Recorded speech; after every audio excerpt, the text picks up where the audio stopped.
माननीय क्षेत्र संघचालक जी, माननीय प्रांत संघचालक जी, उपस्थित अन्य अधिकारीगण, नागरिक सज्जन, माता भगिनी,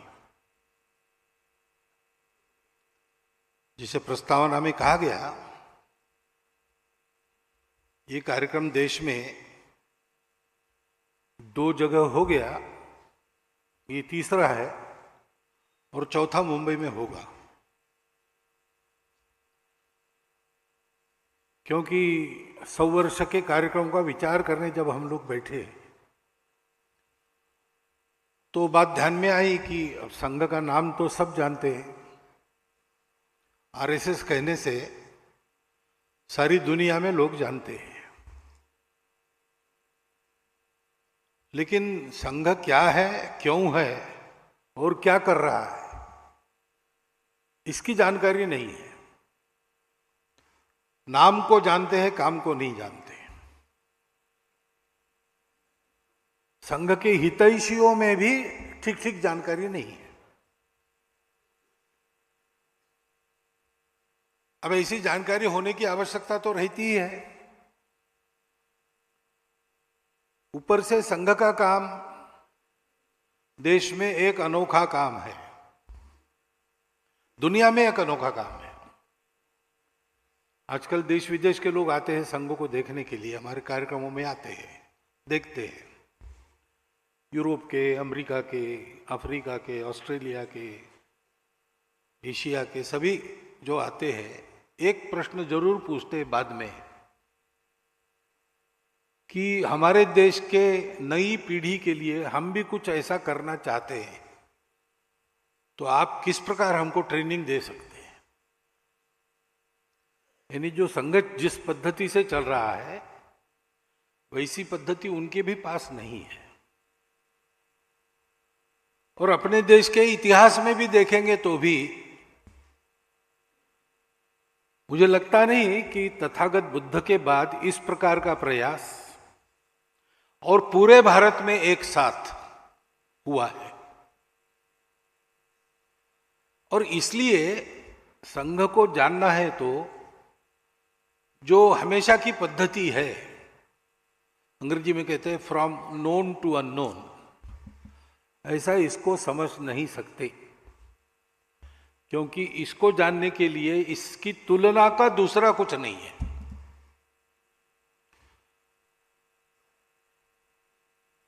ऐसा अपने यहां सुभाषित है रामायण में, गगनम गगनाकारम सागरम सागरोपमा। आकाश कैसा है, आकाश के जैसा ही है, उसके लिए दूसरा कंपेरेबल नोन उपलब्ध नहीं है, इसलिए आकाश आकाश जैसा है, सागर सागर जैसा है। राम रावण योर युद्धम राम रावण योरिव, राम रावण का युद्ध कैसा है वो उसके जैसा वैसा वही है, दूसरा नहीं है। ऐसे संघ के बारे में भी वस्तु स्थिति है कि संघ के जैसा दूसरा संगठन नहीं है, और इसलिए संघ को जानना है तो तुलना करते हैं तो गलतफहमी होती है। हम लोग संचलन करते हैं गणवेश में, उसको देख कर अगर आप सोचने लगे कि एक पैरामिलिट्री ऑर्गेनाइजेशन है तो वो गलत हो जाएगा। इतनी सारी सेवा करते हैं स्वयंसेवक के, 1,30,000 से ऊपर छोटे बड़े सेवा प्रकल्प संघ के स्वयंसेवक विभिन्न संगठनों के माध्यम से देश भर में बिना सरकार का पैसा लिए चलाते हैं। अब कोई भी कह सकता है कि संघ एक सर्विस ऑर्गेनाइजेशन है, तो गलती होगी। संघ के स्वयंसेवक आज विभिन्न संगठनों में काम कर रहे हैं, तो कुछ लोग पॉलिटिक्स में भी है और सत्ता में भी है, इसलिए बहुत लोगों की ये प्रवृत्ति रहती है कि संघ को बीजेपी के द्वारा समझना, तो बहुत बड़ी गलती होगी। संघ को समझना है तो संघ को ही देखना पड़ता है, और देख के समझ में न आने वाला संघ है, वो अनुभव करना पड़ता है। क्योंकि आखिर देखने वाला भी अपनी अपनी दृष्टि से देखता है। और ऊपर से जो दिखता है वो कैसा है? एक मित्र, उसका दूसरा मित्र, वो दृष्टिहीन था। वो बैठा था, ये मित्र जा रहा था, तो इसने ध्यान समझ में आया उसके कि ये अपना मित्र जा रहा है। उसने बुलाया, कहाँ कहाँ से आ रहे हो? तो मित्र ने कहा कि भोजन के लिए गया था।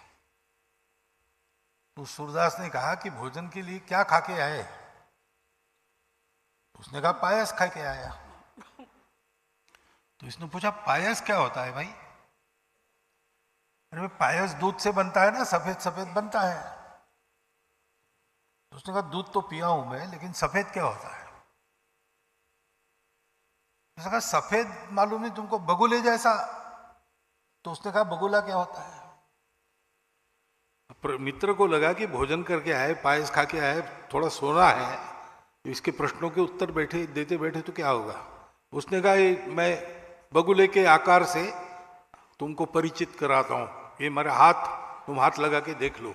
उसने अपना हाथ ऐसा किया और कहा कि इसको हाथ लगा के देख लो। तो सूरदास ने उसको देखा ठीक ऐसा करके, और फिर उसने पूछा कि इतना टेढ़ा पायस तुमने खाया, तुम्हारे गले में नहीं अटका क्या?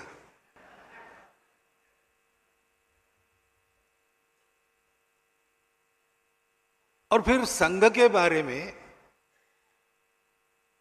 गलत नैरेटिव्स देने वाले भी लोग हैं, सरासर झूठ देने वाले भी लोग हैं। संघ का तो कोई शत्रु है नहीं, परंतु संघ के बढ़ने से अपने स्वार्थ के दुकान बंद हो जाएंगे ऐसा जिनको लगता है, वो उसके बारे में उल्टी सीधी बातें करती रहती है। और अब हम बड़े हैं तो हमको सब लोग सुनते हैं, लेकिन पहले हमको नहीं सुनते थे। उसके कारण ही लगातार जो कुप्रचार चला है, उसके चलते भी कई प्रकार की गलतफहमियां रहती है। उसके कारण ऐसा डर मन में बैठ जाता है कि यहां जाना कि नहीं जाना, इसलिए भी वो गलतफहमियां ठीक होती नहीं। कुल मिलाकर नतीजा ये होता है कि संघ के बारे में नाम जानते हैं, काम नहीं जानते। इसलिए हमने 2018 में दिल्ली में एक प्रयोग किया था। दिल्ली के जो बुद्धिधर्मी लोग हैं उनमें से चुनकर 2000 लोगों को बुलाया, 1700 आए।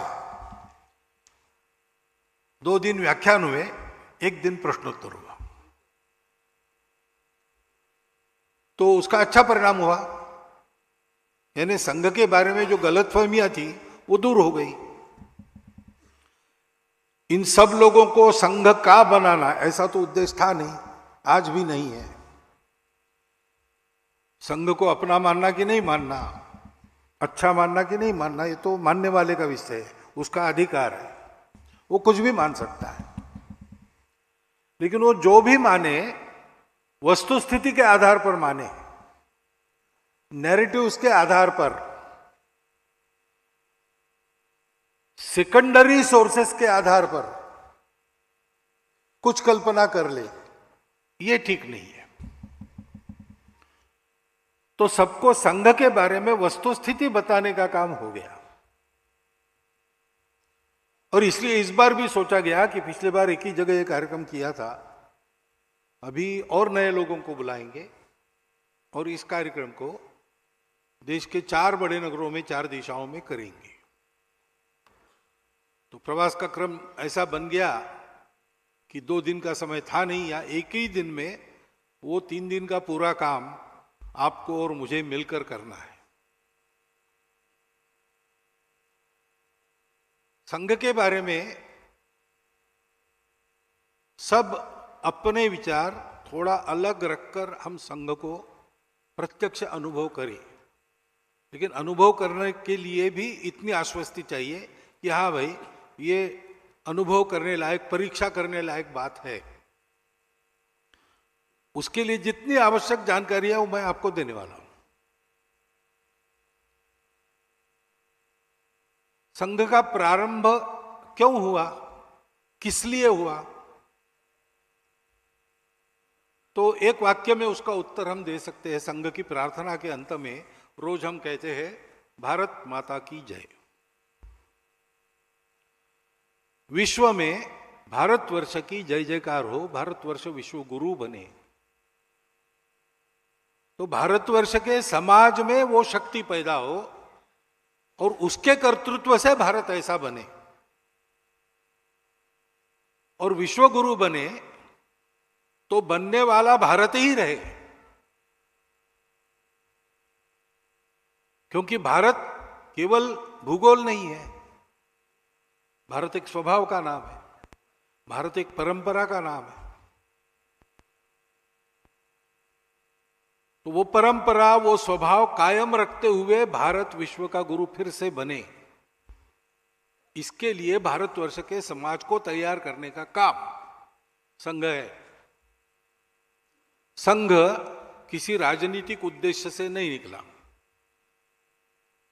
संघ किसी की स्पर्धा में नहीं चला है, संघ किसी परिस्थिति के प्रतिक्रिया में नहीं शुरू हुआ और न ही संघ किसी के विरोध को मन में लेकर खड़ा हुआ। यह संघ हिंदू समाज के संगठन, उन्नति और संरक्षण के लिए चला है।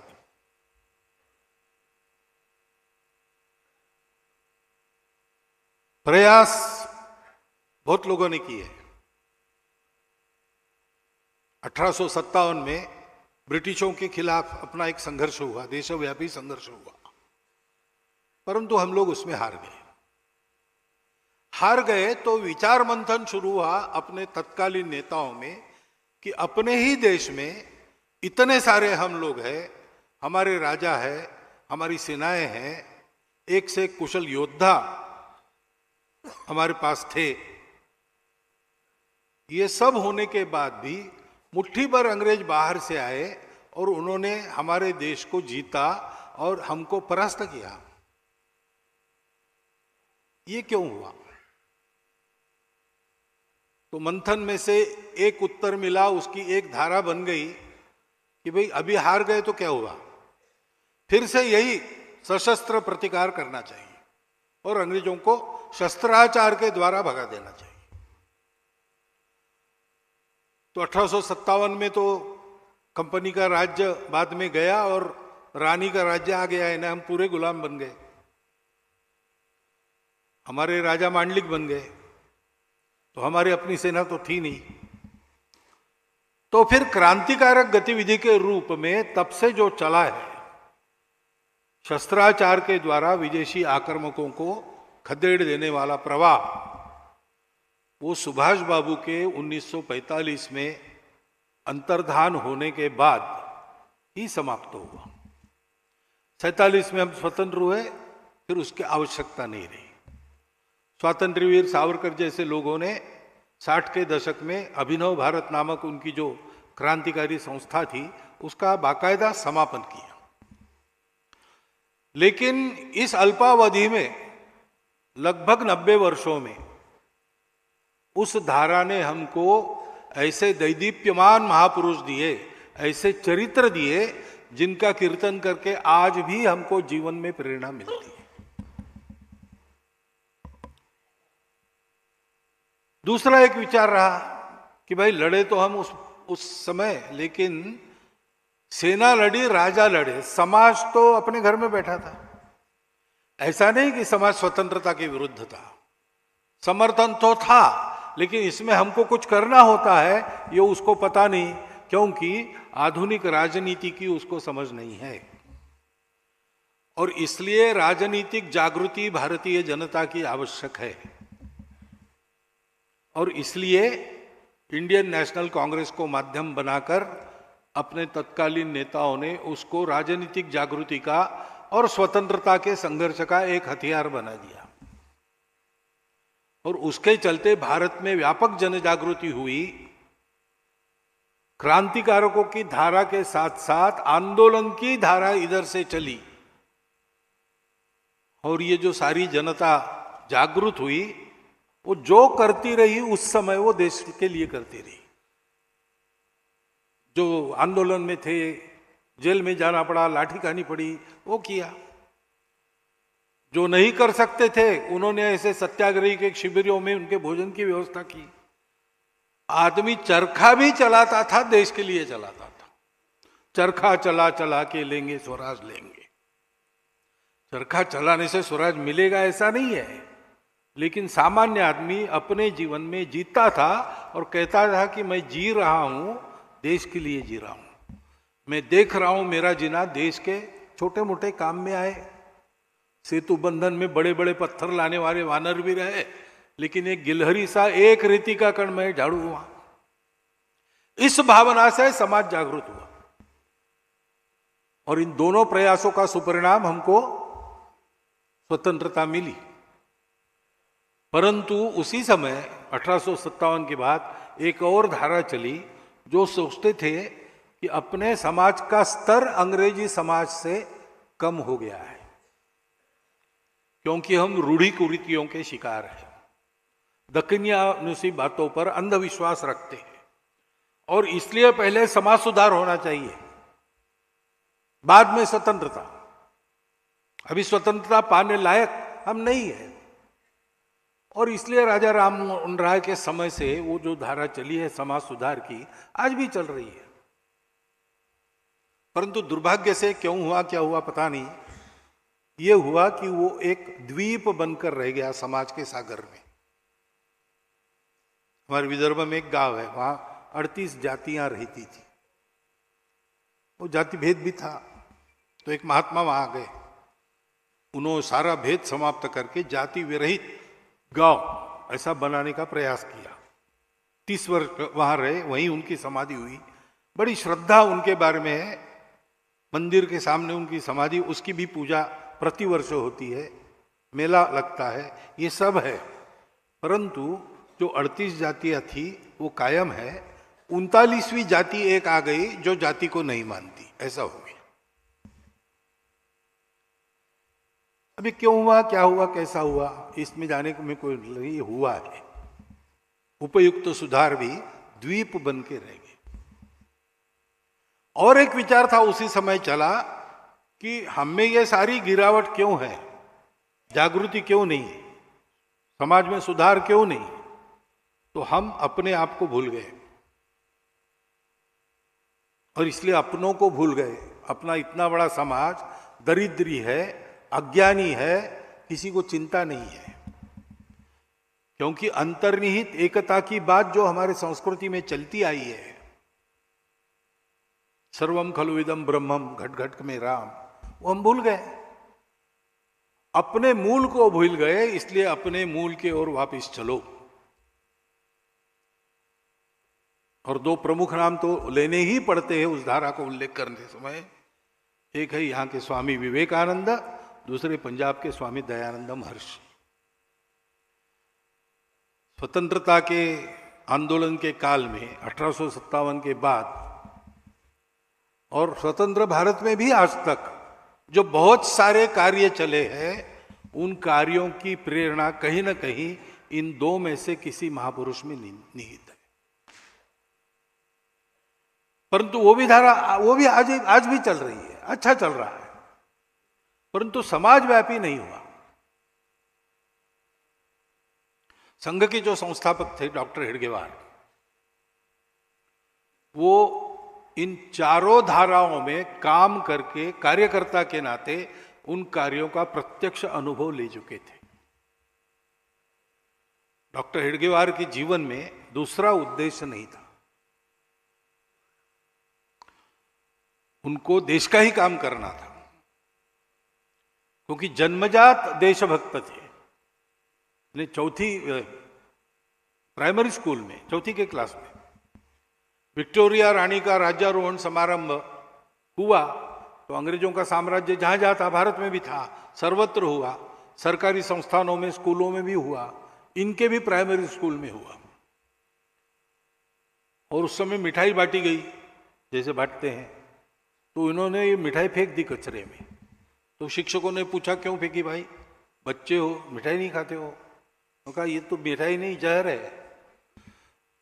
हमारे राज्य को निकालकर अपना झंडा गाड़ने वाले परकीय लोगों की रानी का राज्यारोहण हमारे लिए शोक दिन है, उत्सव का दिन नहीं है।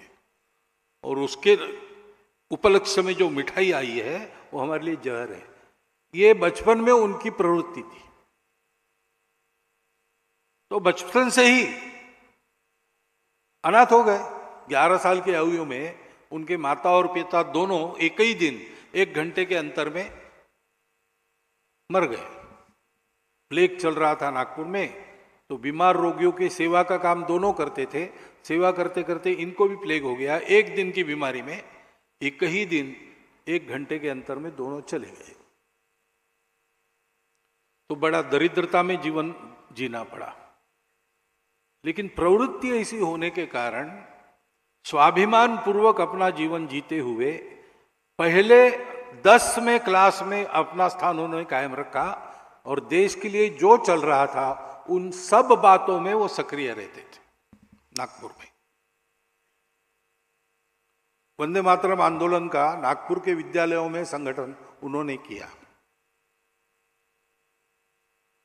और जब ये स्कूल के इंस्पेक्टर आए स्कूल में, तो उनका स्वागत वंदे मातरम की घोषणाओं से हुआ। तो अंग्रेज सरकार जागृत हो गई, उनके कान खड़े हो गए। उन्होंने नागपुर के सब विद्यालय बंद कर दिए और पता लगाना शुरू किया कौन है इसके पीछे। नागपुर के उस समय के नामवर बड़े नेता जो थे वो तो थे ही पीछे से, परंतु जिनके हाथों ये काम हुआ वो डॉक्टर हेडगेवार और उनकी एक टोली थी। लेकिन उसका पता नहीं लगा। 4 महीने तक स्कूल बंद रहे, छानबीन चलती रही, पता कुछ नहीं लगा। तो फिर एक नॉमिनल अपॉलॉजी के साथ विद्यालय शुरू करना ऐसा शुरू हुआ कि बच्चे आएंगे, गेट पर हेडमास्टर खड़े रहेंगे, अंदर आते हुए प्रत्येक बच्चे को पूछेंगे गलती हुई ना, मुंडी हिलाना, मुंडी हिलाया तो प्रवेश। स्कूल शुरू हो गए। लेकिन 2 लोगों ने इतना भी करने से इनकार कर दिया। उसमें एक डॉक्टर हेडगेवार थे। स्वप्न में भी हम हमारे माता को वंदन करना, वंदे मातरम करना ये गलत है ऐसा कह नहीं सकते, तो हम माफी कैसे मांगेंगे? हम विचार ही नहीं कर सकते मुंडी हिलाने का। तो रस्टिकेट हो गए। ऐसे विद्यार्थियों के लिए उस समय राष्ट्रीय विद्यालय रहते थे, वहां पर उन्होंने प्रवेश लिया। उसको भी अंग्रेजों ने बंद कर दिया। तो निजी तौर पर परीक्षा में बैठे और फर्स्ट क्लास में पास हो गए। इसलिए नागपुर के नेता ने सोचा कि ये बड़ा होनहार बालक है, संघर्षशील है, कष्ट सहन करने की आदत है और सबसे अधिक बात इन्हें प्रामाणिक है।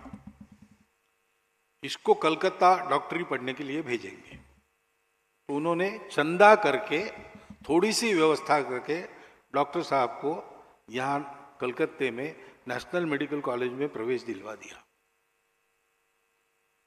यहाँ आना और फीस वीस का प्रबंध हो गया, खाना और रहने का प्रबंध नहीं था। तो उधर के 2 विद्यार्थी यहाँ एक लॉज में रहते थे, उनके पलंगों के बीच में अपनी पट्टी बिछाकर वो सोते थे। और भोजन का टिफिन 3-4 लोगों का आता था, उसमें इनका भी भोजन निकल जाता था। ऐसे कुछ दिन करना पड़ा उन्हें। परंतु भेजा इसलिए नहीं था कि केवल डॉक्टर बनेंगे, भेजा इसलिए डॉक्टरी तो बहाना था। यहां अनुशीलन समिति थी। उस समय क्रांति कार्य का सारा समन्वय अनुशीलन समिति से के द्वारा होता था। तो उससे संपर्क करना ये काम उनको दिया गया। और पश्चिम भारत में क्रांति कार्य का श्री गणेश करना। उन्होंने दोनों काम अच्छे किए। डॉक्टरी भी 4 साल के बाद फर्स्ट क्लास में पास हो गए। और महाराष्ट्र यानी राजस्थान से आंध्र तक के इलाके में क्रांतिकारकों को बसाना, उनकी व्यवस्था करना, शस्त्र आदि पहुंचाना, योजना बनाना, ये सारा संगठक का काम उन्होंने किया। लेकिन वो विफल हो गया आंदोलन। आंदोलन विफल हो गया तो डॉक्टरी पढ़ने के बाद उन्होंने प्रतिज्ञा ली थी अनुशीलन समिति के प्रवेश में, जो प्रतिज्ञा लेनी पड़ती थी काली माता के मूर्ति के आगे कि इस जन्म में देश का ही विचार करूंगा, मेरा अपना करियर वगैरह सारी बातें अगले जन्म के लिए। तो उनको एक नौकरी चलकर आई थी बर्मा में, 3000 रुपया महीना उस समय की। लेकिन उन्होंने प्रिंसिपल को कह दिया कि मुझे पैसा कमाना नहीं है, मैं देश का काम करने वाला हूं। नागपुर में आए तो चाचा जी ने विवाह के बारे में पूछा, उन्होंने कह दिया कि ये मेरा विचार नहीं है, मैं देश के लिए ही काम करूंगा, कठिन पथ है, कुछ भी कष्ट सहन कर पड़ सकते, मैं करूंगा और किसी को मेरे साथ लेकर ये नहीं करूंगा, इसलिए अविवाहित रहना है। प्रैक्टिस नहीं की, अविवाहित रहे। और असहयोग आंदोलन चल रहा था, उसमें गांव गांव गए, भाषण दिए, जागृति की, तो उन पर राजद्रोह का अभियोग चला, सेडिशन। उसमें आंदोलन में बहुत लोगों पर अभियोग चलते थे, लेकिन तय ये था कि सजा भुगतना, बस डिफेंस नहीं देना कोर्ट में। लेकिन इन्होंने कहा कि मैं डिफेंस देता हूं क्योंकि और एक भाषण मेरा होगा, और उस समय जनता और पत्रकार भी रहते थे कोर्ट में, तो मुझे प्रचार का और एक मौका मिलेगा। तो उनका भाषण जो डिफेंस का था, उन्होंने शुरू यहां से किया कि न्यायाधीश साहब मुझे ये बताओ कि किस कानून के तहत अंग्रेज लोग यहां आकर भारत पर राज्य कर रहे हैं। स्वतंत्रता तो प्रत्येक मनुष्य का जन्मसिद्ध अधिकार है, ये सारी दुनिया मानती है। तो कोई कानून है क्या अंग्रेज हम पर राज कर रहे? नहीं है। और इसलिए अंग्रेजों का राज्य इल्लीगल है, आपका कोर्ट इल्लीगल है, आप भी इल्लीगल जज हो, मैं आपके अधिकार को मानता ही नहीं हूं। मैंने यही बताया देशवासियों को कि स्वतंत्र होना हमारा अधिकार है, और स्वतंत्र कैसे होना ये मैंने उनको बताया। सर्वसम्मत कानून के आधार पर जो है वो मैंने बताया। मैंने कोई गुनाह किया नहीं है, और मैंने किया गुनाह कि नहीं गुनाह इसका निर्णय आप नहीं कर सकते, क्योंकि मैं आपको मान्यता नहीं देता। तो उनको 1 साल सश्रम कारावास की सजा देते समय मैजिस्ट्रेट ने रिमार्क लिखा, ऑबिटर डिक्टा कहते हैं ना, ऐसा लिखा कि इनके जिन भाषणों के कारण इन पर आरोप लगा है, उससे इनका डिफेंस का भाषण ज्यादा सेडिशियस है। ऐसे वो थे, और इसलिए इन सब प्रकार की धाराओं में वो सक्रिय थे। स्वयं अध्ययन चिंतन भी करते थे, और इन सभी धाराओं में जो धुरीण लोग उस समय काम करते थे, इन सब से उनकी भेंट भी होती थी, चर्चाएं भी होती थी। लोकमान्य तिलक, महात्मा गांधी, वीर सावरकर, सुभाष बाबू, भगत सिंह, राजगुरु, मदन मोहन मालवीय, ऐसे अनेक लोगों से उनकी बातें होती, सुभाष बाबू से भी। उसमें से उनको एक बात ध्यान में आई कि मेरा अध्ययन और चिंतन मुझे जो बता रहा है, वही एक बात सबके मन में है। और वो बात क्या है कि सबको लगता था कि देश की एक समस्या उठाकर उसको ठीक करने के लिए हमने अपना जीवन लगा दिया, और इसलिए ये समस्या कभी न कभी ठीक हो जाएगी। परंतु समस्या फिर से नहीं आएगी, इसकी गारंटी क्या है? क्योंकि स्वतंत्रता की ही बात करें तो अंग्रेज कोई हमको गुलाम बनाने वाले पहले नहीं थे। उसके पहले सीमा के पार से इस्लाम का आक्रमण आया, 500 साल तक सारे देश में आसाम छोड़ के, और उन्होंने अपना खेल खेला। उसके पहले शक थे, उसके पहले कुषाण थे, उसके पहले सिकंदर था, उसके पहले हूण आए थे। अंग्रेज तो 8वें थे।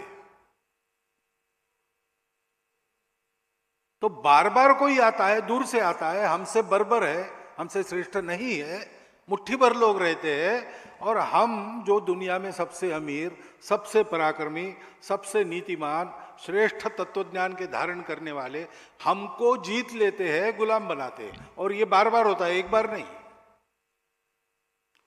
तो अब की स्वतंत्रता तो मिल जाएगी, परंतु मिलने के बाद टिकेगी कैसे?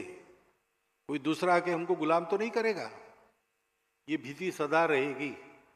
क्योंकि अपने समाज में स्वार्थ और भेद है।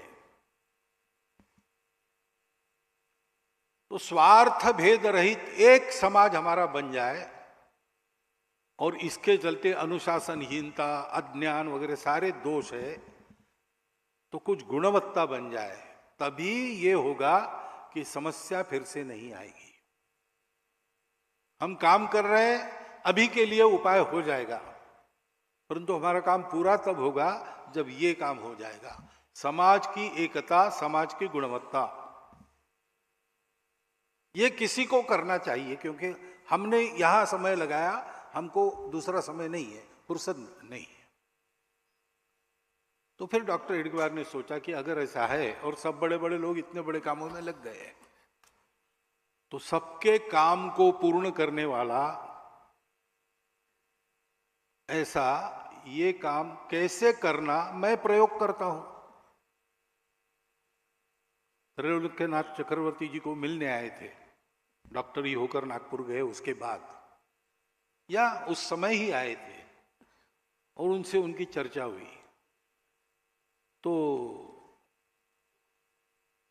यही चर्चा हुई कि ऐसा कुछ करना पड़ेगा, और डॉक्टर हेडगेवार ने उनको कहा कि दादा मुझे लगता है कि ये काम मुझे ही करना पड़ेगा। से 10 साल उन्होंने प्रयोग किए, और फिर 1925 के विजयादशमी में राष्ट्रीय स्वयंसेवक संघ की स्थापना की घोषणा की। मैं ये इसलिए बता रहा हूं कि जो पहले मैंने कहा, संघ कंपटीशन नहीं है, संघ रिएक्शन नहीं है, संघ अपोजिशन नहीं है, संघ अचीवमेंट के लिए भी काम नहीं करता। Sangh has come to fulfil, not to destroy. ये बात पहले समझ लेनी पड़ेगी, क्योंकि आज कोई भी सार्वजनिक काम चलता है तो लोग पहले सोचते कि क्यों कर रहा है, कुछ पाना होगा, किसी के साथ स्पर्धा होगी, यही सोचते हैं। संघ के जन्म में ये कुछ भी कारण नहीं है, बस डॉक्टर हेडगेवार के हृदय की व्यथा, देश की दुर्वस्था, संघ बन फूट निकली, हृदय की व्यथा संघ बन फूट निकली, ऐसा हम वर्णन करते हैं एक गीत में। ऐसे संघ शुरू हुआ। डॉक्टर हेडगेवार ने जो अनुभव किया उसके आधार पर उन्होंने कहा कि संपूर्ण हिंदू समाज का संगठन करना है, और संपूर्ण समाज संगठित होना मुश्किल बात है, होता नहीं। आज ही अपनी संख्या अगर 142 करोड़ है, हिंदू कहने वाले 100 भी माने जाए, 100 करोड़, तो 100 करोड़ तो एक संगठन में आएंगे नहीं, कभी संभव नहीं है और उचित भी नहीं है। परंतु ऐसे लोग रहते हैं जिनका बाकी लोग अनुकरण करते हैं। महाजनों ये न गतस्स पंथा, ऐसा अपने यहां कहा है, गीता में कहा है, यद्यदाचरति श्रेष्ठ तत्तदेवेतरो जना।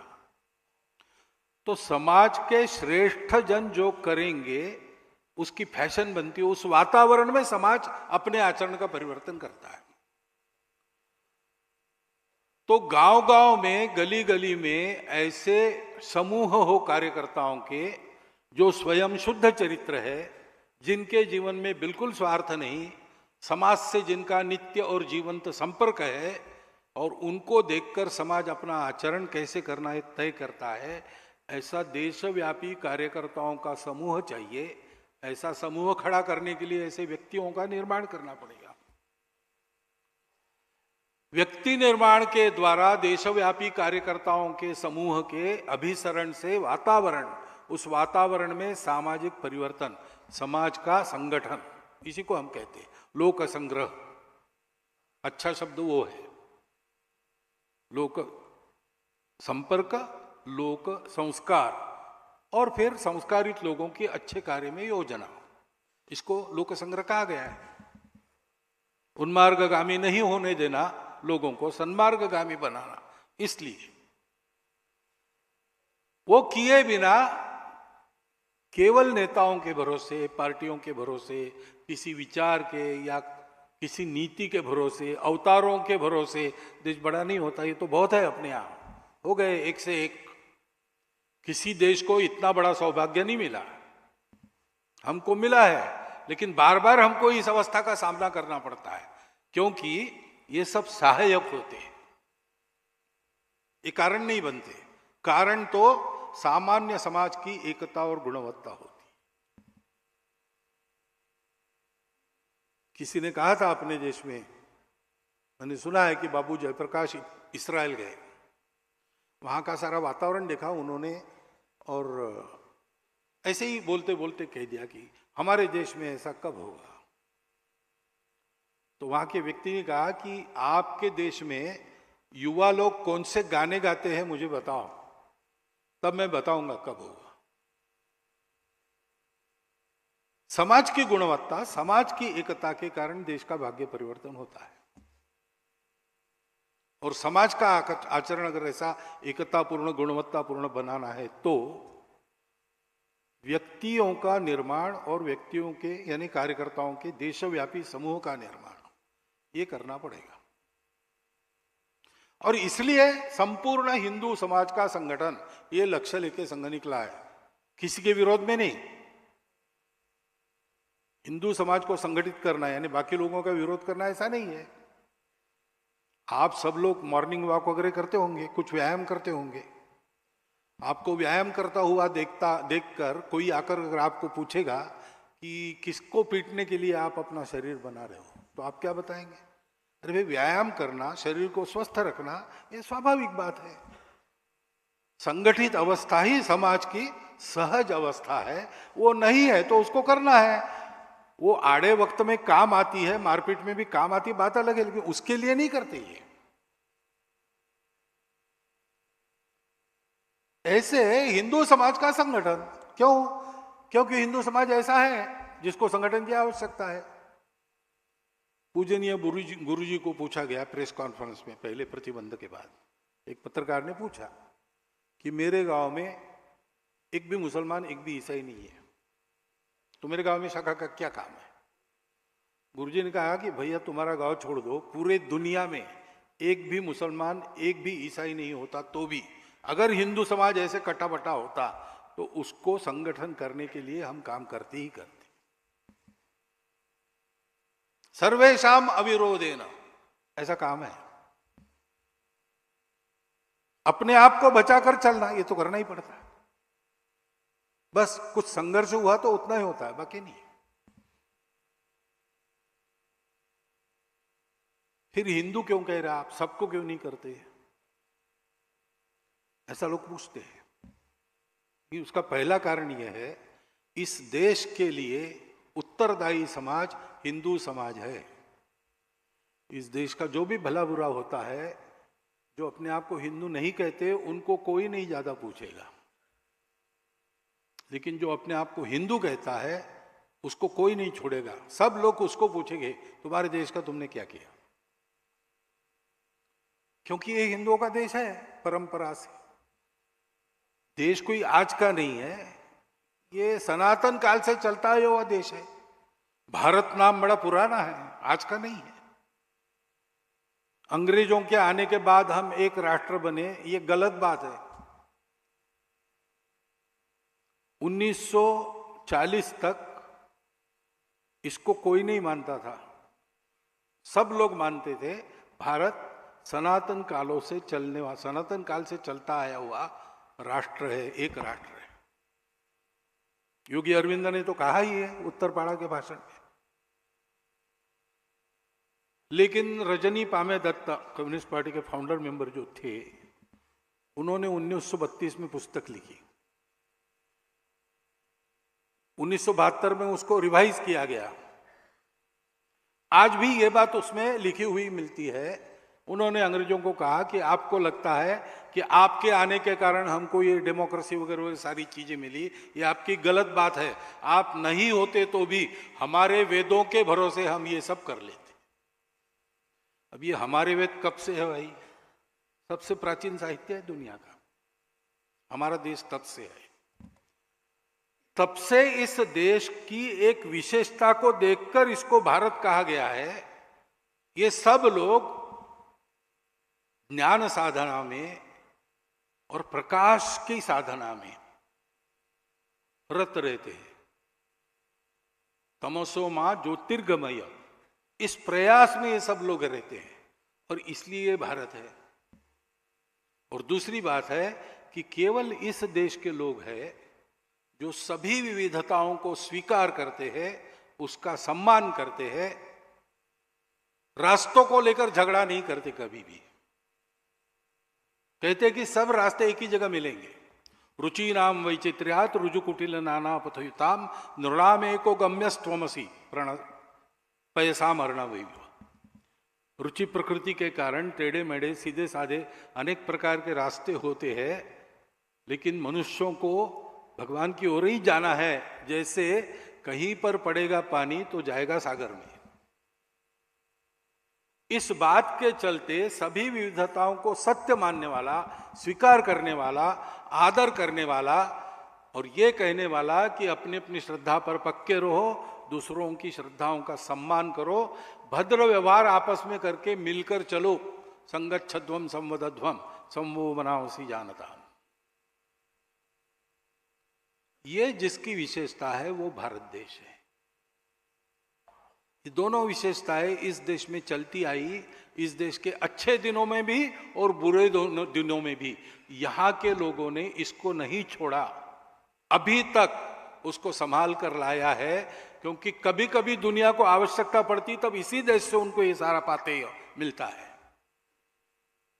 ये किसने किया है? परंपरा से जिसने ये किया है उसको हिंदू नाम है। हिंदू नाम किसी पूजा का नाम है क्या?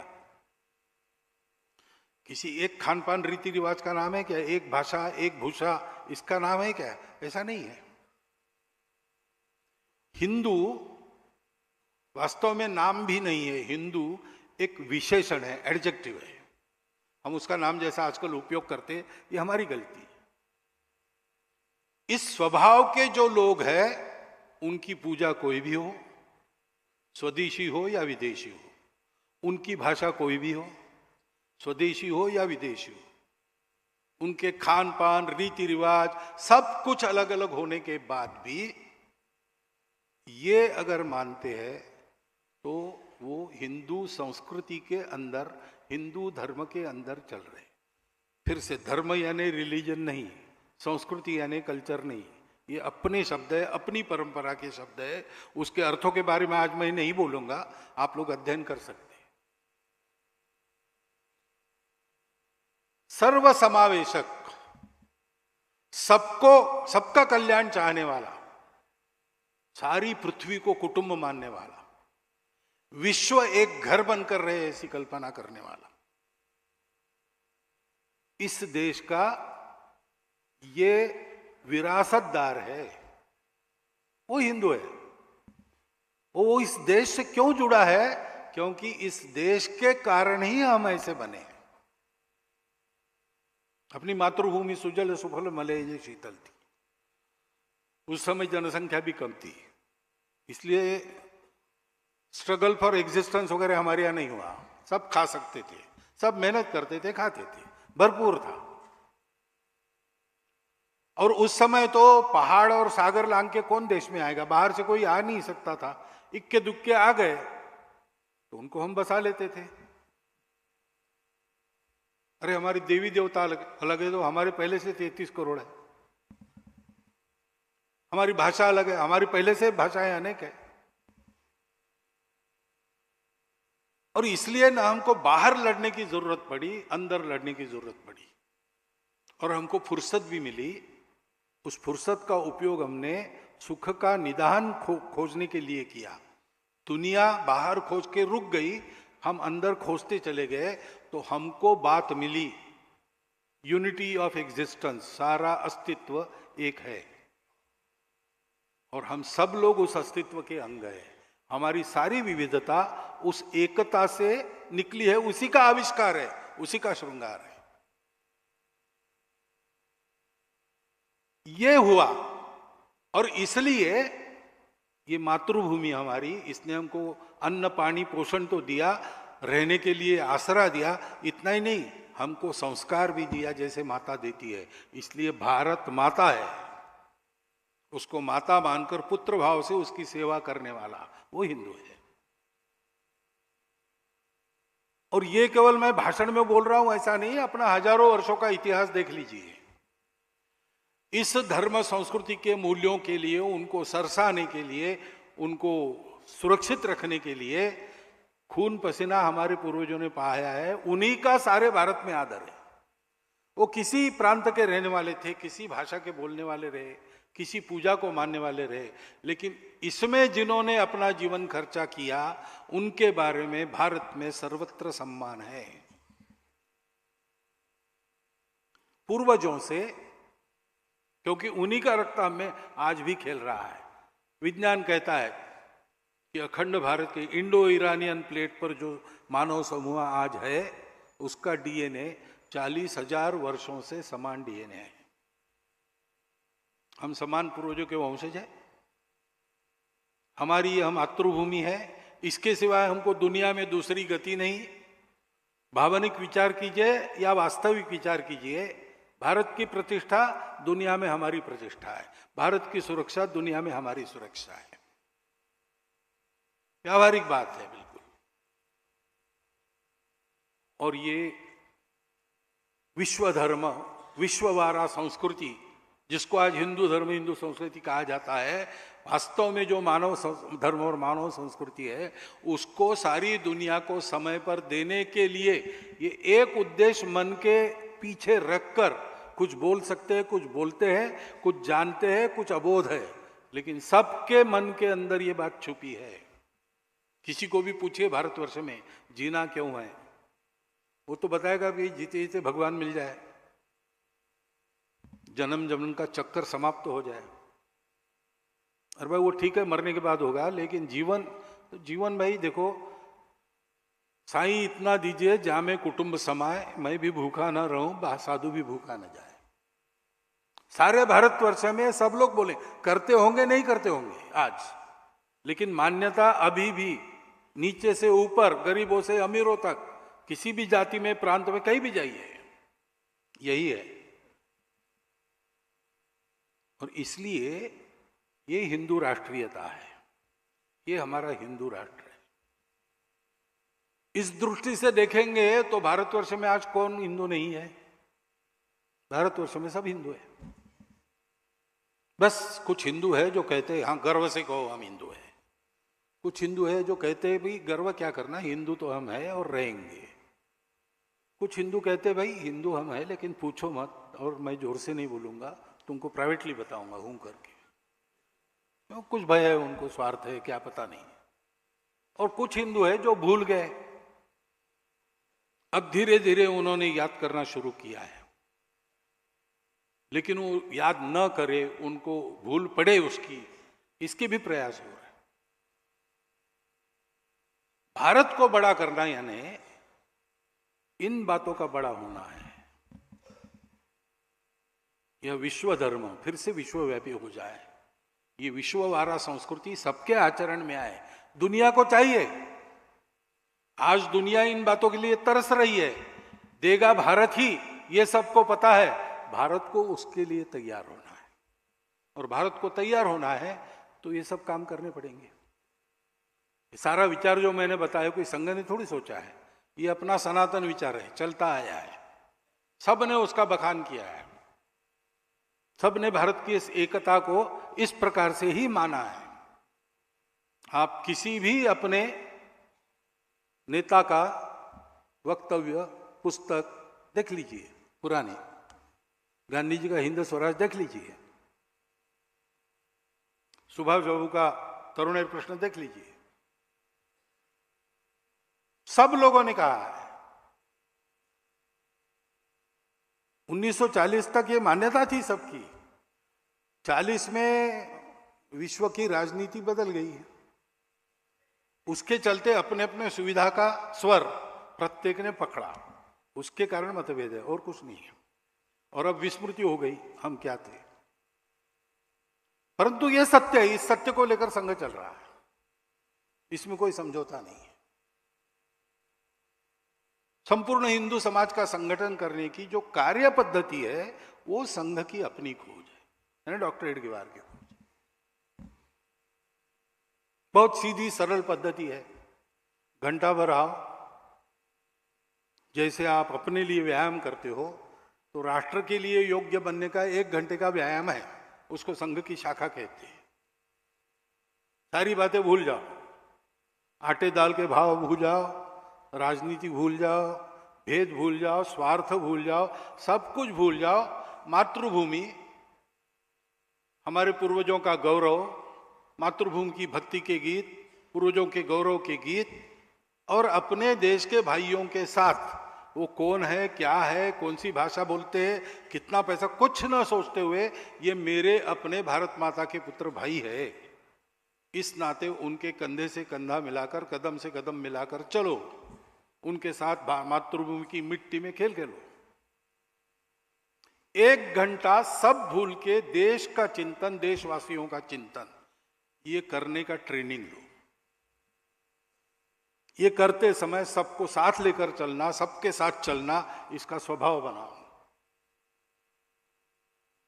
और ऐसा ये ट्रेनिंग लेते लेते उर्वरित समय में अपनी रुचि क्षमता समय के अनुसार समाज के हित का कोई भी काम चुनकर उसमें अपना समय दो, अपनी संपत्ति दो, जितनी दे सकते हो, तन मन धन पूर्वक इसमें लग जाओ और प्रामाणिकता से लग जाओ। किसी को दिखाने के लिए नहीं करना है, स्कोर कार्ड पर स्कोर बढ़ाने के लिए करना है। ये मेरा कर्तव्य है, मैं इस राष्ट्र का पुत्र हूं, राष्ट्रीय हूं, भारत माता का संतान हूं, मेरे अपने लोग हैं, मेरा अपना समाज है इतना बड़ा, उसको ठीक करना मेरा काम है। जैसे मेरे घर को ठीक रखना मेरा काम है, इसे ये भी मेरा काम है। इसको ठीक रखूंगा तो घर भी ठीक रहेगा, मैं भी ठीक रहूंगा। घर और मैं ठीक रहेंगे, लेकिन ये बिगड़ गया तो सब कुछ मटिया मिट हो जाएगा। इसका अनुभव हम लेते हैं। ये करना है 1 घंटा व्यायाम, उसके बाद ही तो कर रहे, धीरे धीरे बढ़ रहा है। पहले समझ में नहीं आता था लोगों को इससे क्या होगा, अब समझ में आ रहा है।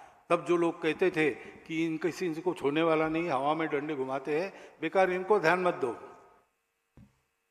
आज वो लोग कहते रहे सावधान रहो इनसे, छोटा भी बालक आ गया, नहीं नहीं नहीं, क्या, अरे आगे बहुत बड़ा हो जाता है। लेकिन बड़ा हो जाता नहीं, किसी के विरोध में नहीं हो जाते, देश के लिए चल रहा है भाई, सारे देश को ये कर। हमको समाज का संगठन करना है, समाज में अपना अलग प्रभावी संगठन नहीं करना है, क्योंकि देश का भाग्य परिवर्तन संपूर्ण समाज के लगने से होता है। जैसे नेता नारा नीति पार्टी अवतार विचार महापुरुष काम नहीं करते, सहायक होते हैं, वैसे संघ जैसा संगठन भी वो कारण नहीं होता, वो सहायक होता है। कारण तो पूरे समाज की एकता और गुणवत्ता होती है, उसको बांधने का काम ये संघ का काम है, और कोई संघ का काम नहीं है। स्वयंसेवक बहुत काम करते हैं, सेवा कर रहे हैं, वो उनके काम है। संघ ने तो पहले से तय किया कि हम यही एक काम करेंगे, क्योंकि बड़ा समय खाने वाला और बहुत उस पर केंद्रित होकर करने वाला काम है। वहां कोई दुविधा नहीं चलती, 10 काम नहीं चलते, इसी पर केंद्रित होना पड़ता है। और इसलिए संघ ने कहा कि संपूर्ण हिंदू समाज को संगठित करना छोड़कर हम कोई काम करेंगे नहीं, और वो काम हमारा होने के बाद हमको दूसरा कोई काम करना नहीं, क्योंकि तब किसी संगठन की आवश्यकता नहीं रहेगी, संगठित समाज अपना काम कर लेगा। लोगों ने पूछा फिर कैसे होगा, संघ कुछ नहीं करेगा, फिर बाकी सब होगा। कैसे होगा भाई, स्वयंसेवक कुछ नहीं छोड़ेगा। तो संघ से तैयार हुए स्वयंसेवक जब संख्या बढ़ी, तब वो सोचने लगे समाज में कहाँ आवश्यकता है वहां काम करेंगे। जैसा उनको लगा वैसे गए, अपने मन से गए, वहां उन्होंने काम खड़े किए, अथवा पहले से चल रहे थे अच्छे काम, उसमें शामिल हो गए। चल पड़े ये काम तो उनको सहायता की आवश्यकता हुई, तो सहायता संघ ने की, आज भी करता है और सबको करता है। अच्छे काम के लिए कोई भी आता है तो हम उसका विचार नहीं देखते, हम उसकी पार्टी भाषा भूषा कुछ नहीं देखते। काम अच्छा है, समाज के हित का है और प्रामाणिकता से निस्वार्थ बुद्धि से चल रहा है, तो हम सबको मदद करते हैं। मैं अनेक उदाहरण बोल सकता हूं, लेकिन बताना ठीक नहीं है। एक तो अपनी जाहिरात भी करनी नहीं है और शायद कठिनाई होगी किसी को, लेकिन सबको हम मदद करते हैं। अच्छे काम में निस्वार्थ बुद्धि से किया जाता है। अच्छा काम करो और बाद में टिकट मांगो, ऐसा नहीं, ऐसा हम चलते हैं, ऐसा संघ चल रहा है। 100 साल चला है, आसानी से नहीं चला है, बहुत कष्ट हुए, क्योंकि पहले तो डॉक्टर हेडगेवार अकेले ही थे जो ऐसा सोचते थे। तो ये 1 से दशलक्ष होकर कोटियों को है बुलाते, ये अवस्था कैसे आई और इस अवस्था को पाने के बाद अब आगे हमारा क्या विचार है, इसके बारे में जानकारी मैं अगले वक्तव्य में दूंगा।